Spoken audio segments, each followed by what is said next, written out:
Welcome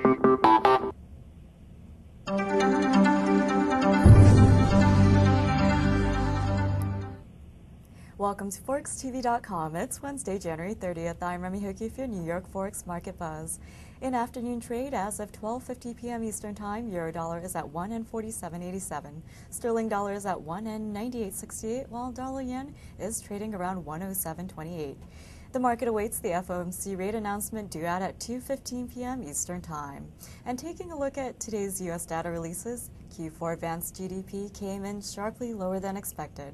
The Commerce Department reported that GDP rose at a seasonally adjusted 0.6% annual rate from the 4.9% in Q3. For the entire year of 2007, GDP grew 2.2%, the slowest growth since 2002. And according to today's ADP report, the private sector added 130,000 jobs in January. The Labor Department will release non-farm payrolls data Friday morning at 8:30 a.m. Eastern Time. Joining me now is Rhonda Staskow from Thomson Financial. Good afternoon, Rhonda. Good afternoon, Remy. Thanks for joining us today. Well, it's finally Fed Day, and in a little over an hour, the FOMC will announce their rate decision. The markets will be reacting to the decision, so while we are at a brief standstill, dollar-yen has barely moved in the past hour and a half.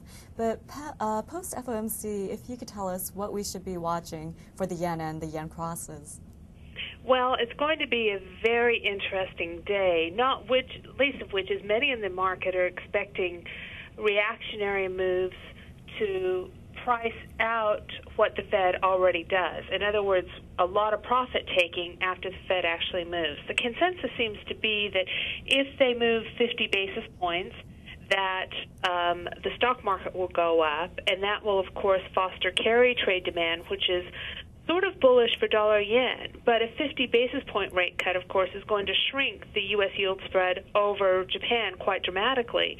And so that ends up being dollar-yen negative, and you sell into it.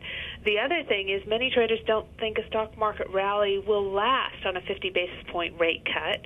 And as a result, there'll be some profit taking on the yen crosses and also on dollar-yen afterwards. And I think it's a secondary reaction that the market will be more focused on.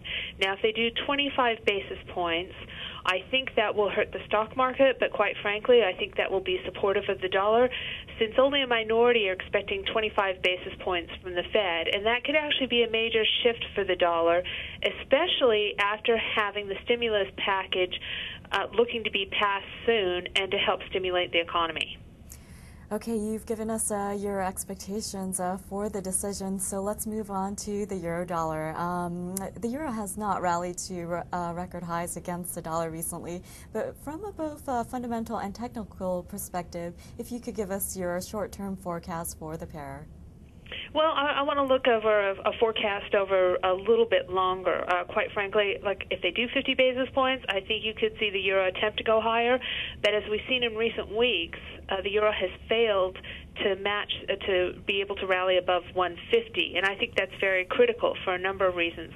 One is that custody holdings, which are foreign central banks and national sovereign accounts holdings of U.S. Treasuries, have risen $45 billion in just the last 2 weeks, showing a move to the dollar from the foreign central banks. Two, the IMM speculative holdings of euros have dropped to the lowest since 2006. I think the demand for the euro is falling. And so if there is a knee-jerk gain in the euro, let's say to the high 148s after the Fed move, I think it will be an opportunity to sell, and I still see the euro drifting down to 143, 144 in the weeks ahead. Well, you've given us your take on the yen as well as the euro against the dollar, so let's shift our focus over to the dollar block currencies against the U.S. dollar. What will determine price action for the so-called commodity currencies against the U.S. currency? Well, there is a lot of advice coming out right now from fund managers and other sources saying that because of the Fed rate cut, that the dollar block or high-yield currencies, including Brazil, including Aussie, and including the Kiwi dollar, will go up as a result of these rate cuts. And so you should buy these currencies. But even though you're looking at the spreads, for instance, on Kiwi widening to 15-year highs, Kiwi is still off the highs that we saw last year.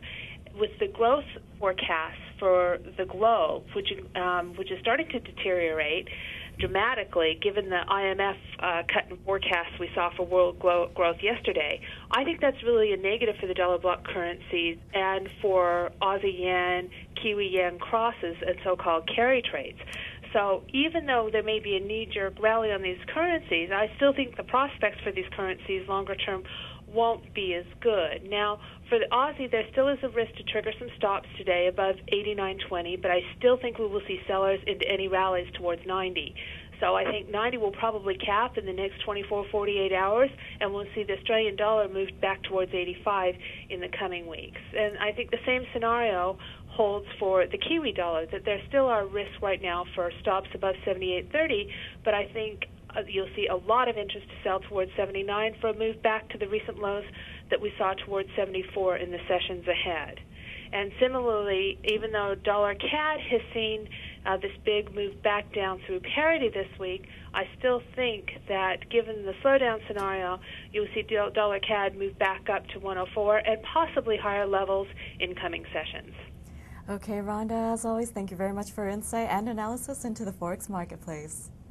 That wraps it up for your Forex Market Buzz with Rhonda Staskow from Thomson Financial. I'm Remy Hokie. Join us later this afternoon for PM Exchange right here on ForexTV.com.